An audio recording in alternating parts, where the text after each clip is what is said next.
सामाजिक कार्यकर्ते, सामाजिक नेते नितीन भाऊ रणदिवे यांना नमस्कार. काय ओळख आपली सर? नमस्कार, मी नितीन रणदिवे, लहुजी पॅंथर सेनेचा संस्थापक अध्यक्ष असून एक सामाजिक कार्यकर्ता आहे. हे जे तुमची संस्था आहे किती दिवसापासून कार्यरत आहे? संस्था आता वैयक्तिक कार्य तर भरपूर दिवसापासून माझं सुरूच आहे समाजासाठी. कोरोनाचा काळ असेल, कुणाच्या अडीअडचणी, दलित समाजावर अन्याय अत्याचार, तसेच मातंग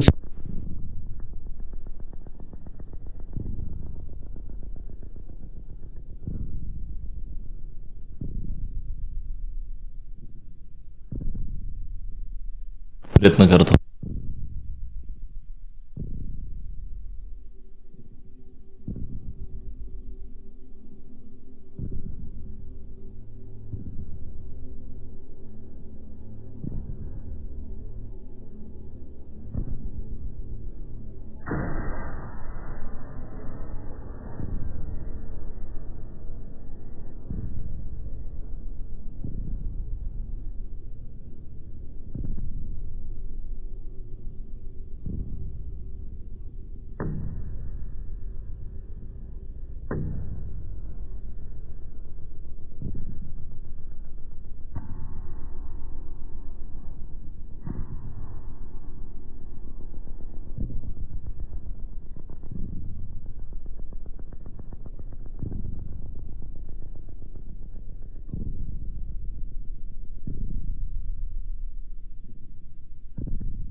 त्यांना आम्ही सहकार्य करत होतो. त्यांना धन वगैरे देताना लोक त्यावेळेस बाजूला थांबत होती किंवा ती बॉडीला हात लावत नव्हते.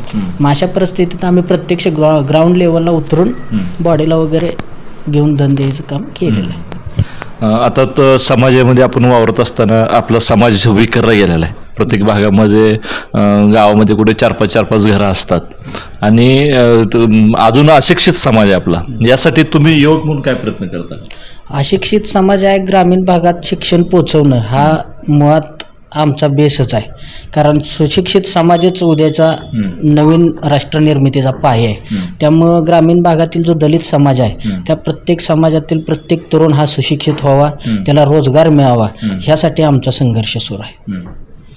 आता दलित समाजातील काही मोजके महापुरुष जर सोडले तर इतर महापुरुषांची ओळख अजून सुद्धा समाजाला सुद्धा नाही आहे. तर समाजाला नसल्यामुळं त्यांचा प्रचार प्रसार झाला नाही. असे अनेक समाजसुधारक आपल्यामध्ये होऊन गेलेत, ते अजून समाजापर्यंत पोहोचले नाहीत. ते पोहोचवण्यासाठी तुम्ही काय प्रयत्न करता?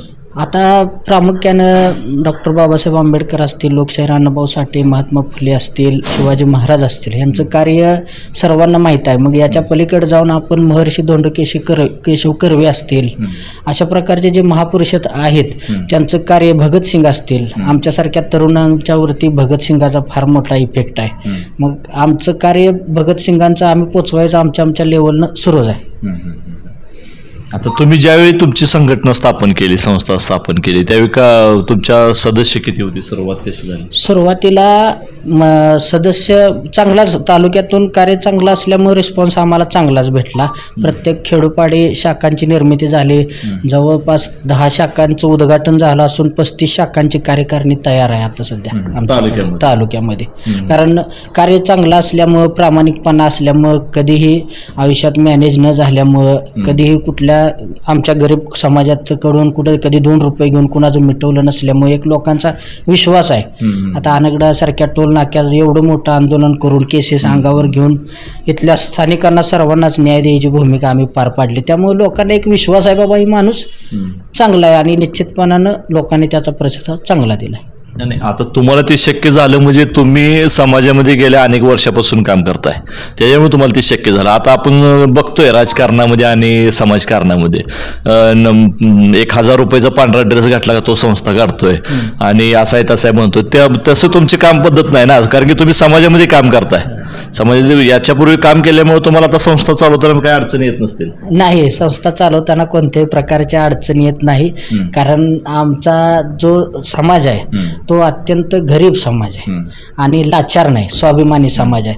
त्यामुळे स्वाभिमानी समाजापर्यंत पोचताना कोणत्याही प्रकारच्या अडचणी आम्हाला येत नाहीत. लोक स्वतःच डोक्यावर घेऊन उचलून आम्हाला सत्कार वगैरे करतात. आता सध्या आता आपल्या समाजामध्ये काय पारंपरिक व्यवसाय आहेत, काय पारंपरिक हे आहेत, काय म्हणतील वाद्य वगैरे वाजक आहेत, त्यांच्या कलावंत आहेत, त्यांच्या काही अनेक प्रश्न आहेत.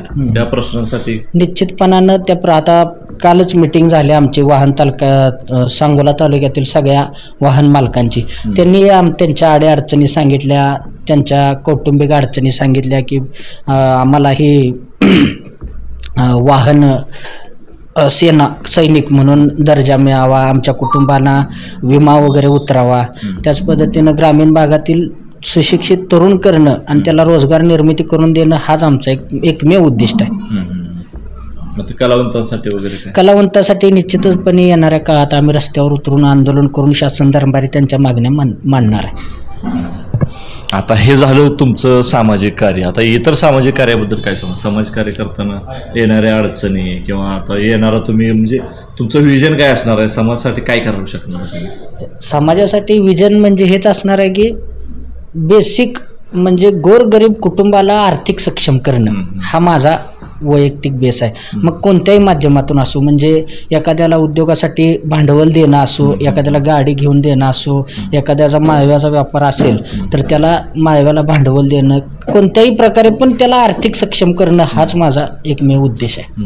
बरोबर. म्हणजे जोपर्यंत आपला समाज बांधव व्यवसायामध्ये सक्षम होत नाही तोपर्यंत आपण काहीच करू शकत नाही. आपण वैयक्तिक सक्षम होऊन त्याचा काहीच फायदा होत नाही. आता हे झालं समाजकारण, तुम्ही सामाजिक काम करताय. मात्र आता सध्या आपल्या राज्यामध्ये विधानसभेचं इलेक्शन येतंय. आता काल काही लोकांनी अर्ज भरले, 20 तारखेला त्याचं इलेक्शन होतंय. आपल्या तालुक्यामध्ये उमेदवार भरपूर आहेत. आता या तालुक्याचा आमदार कसा असला पाहिजे? निश्चितपणानं सांगोल तालुक्याचा आमदार हा आता पहिल्यांदा मी मातंग समाजाचा असल्यामुळे मला मातंग समाजाविषयी माझ्या मातंग समाजाला जो योग्य न्याय देईल, त्याचबरोबर माझ्या दलित समाजाला जो न्याय देईल, त्यांना आर्थिकदृष्ट्या सक्षम करण्यासाठी जो वेगवेगळ्या इंडस्ट्रीज वगैरे सांगोला तालुक्यात निर्माण करेल, त्यांना त्यांच्या शिक्षणाची वगैरे जो सोयीसुविधा करेल त्याच उमेदवाराला आम्ही निश्चितपणानं निवडून देऊ. मग तसा उमेदवार कोण आहे का? आता सद्य परिस्थितीत तर या चारही उमेदवारापैकी कुणाकडेच तसं स्किल नाही. कारण दलित समाजावरती होणारा दलित समाजाला खूप दिवसापासून यांनी वंचित ठेवलाय. भरपूर काळापासून वंचित दलित समाज हा वंचितच आहे. तो आर्थिकदृष्ट्या सक्षम नाही. अजूनही लोक ऊसतोडीला जातात, अजूनही लोकांच्या बांधावरती लोक कामाला जातात आमच्या समाजातील. मग आम्हाला ही कुठंतरी थांबवलं पाहिजे. कारण जोपर्यंत पोटाचा प्रश्न त्यांचा संपत नाही तोपर्यंत तो समाज स्वाभिमानी होत नाही. आता सध्या बऱ्या प्रमाणात हा समाज थोडासा आमचा अज्ञानातच आहे ना, अंधारात आहे. मग येणाऱ्या काळात जो आमदार प्राथमिक स्वरूपात आणि फ्रंटला दलित समाज आणि मातंग समाजाची दखल घेईल आणि वाहन मालकांची जो दखल घेईल तोच निश्चितपणाने या सांगोल तालुक्याचा आमदार करू आम्ही. म्हणजे आतापर्यंतचे जे नेते म्हणजे जे काय राजकारणी आले त्यांनी मातंग समाज म्हणा किंवा दलित समाज म्हणा हे फक्त कागदावरच ठेवलंय. त्याने जे स्थानिक पातळीवर ग्राउंड लेवलला त्यांनी काय कुठलंच पद्धतीने काम केलं नाही. तर आता तुमचं राजकीय विजन काय आहे का? राजकीय वगैरे नाही, राजकीय सद्यस्थितीला मी एक सामाजिक कार्यकर्ता आहे. पण निश्चितपणानं जर एखाद्या उमेदवारानं आम्हाला मातंग समाजाविषयी किंवा दलित समाजाविषयी असेल किंवा वाहन चालक मालक या तालुक्यात 10,000 वाहनं येते त्यांच्याविषयी जर एखादा स्ट्रक्चर त्यांनी जर आमच्यासमोर मांडलं की येणाऱ्या काळात निश्चितपणानं आम्ही अशा पद्धतीनं या सर्व वंचित घटकांना न्याय देण्याचं 100% कार्य करू, तर निश्चितपणानं आम्ही त्या उमेदवाराला येणाऱ्या काळात पाठिंबा देऊ. म्हणजे काही झालं तरी माझा समाज बांधव सुधारला पाहिजे, त्यासाठीच मी प्रयत्न करणार. बाकी काय विषय नाही, बाकी काही कोणत्याही प्रकारचा विषय नाही. फक्त समाज सक्षम आर्थिकदृष्ट्या झाला पाहिजे यावरतीच सर्व प्रकारे त्या उमेदवार म्हणजे निवडूनच येईल तो उमेदवार माझ्या अंदाजानं 100%. जर अशा पद्धतीचं जर आमच्या मागण्या ज्या आहेत, आमच्या म्हणजे माझ्या नाहीत, माझा गोरगरीब जो पाठीमागचा वंचित समाज आहे त्या समाजाला विचारात घेऊन जो न्याय देण्याचं काम करेल निश्चितपणानं तो या सांगोला तालुक्यात बहुसंख्य मताने निवडून येईल हा विश्वास आहे. आता तुमची ही जी संस्था आहे याची राजकीय भूमिका काय असणार, असं म्हणजे संस्थाच ठेवणार आहे काय राजकारणामध्ये प्रवेश नाही, वगैरे करणार? संस्थेचा जो बेस आहे ना तो अराजकीय आहे. हां. पण समाजाचा एक विश्वास आहे, मी असेल, आमचे अभिषेक भैया असतील, समाजाचा एक विश्वास आहे आमच्यावरती संपूर्णपणे, पूर्ण समाजाचा पाठिंबा आहे. पण निश्चितपणानं येणाऱ्या काळात संपूर्ण समाजाची एक बैठक घेऊन त्या बैठकीतून समाजाकडून जे विजन आम्हाला कोणी देईल की बाबा आम्ही अशा पद्धतीने येणाऱ्या काळात निश्चितपणानं प्रामुख्यानं तुम्हाला ह्या मागण्या असतील त्या पूर्ण करायसाठी प्रयत्न करू. तर मी समाजाचा मालक नाही, समाज माझा मालक आहे. त्यामुळे निश्चितपणानं सामाजिकदृष्ट्या विचारात घेऊन सर्वांना आम्ही निर्णय घेणार आहे. नाही, माझा प्रश्न काय म्हणजे तुम्ही राजकारणात प्रवेश करणार का? तुमचे जे संस्था आहे हे पार्टी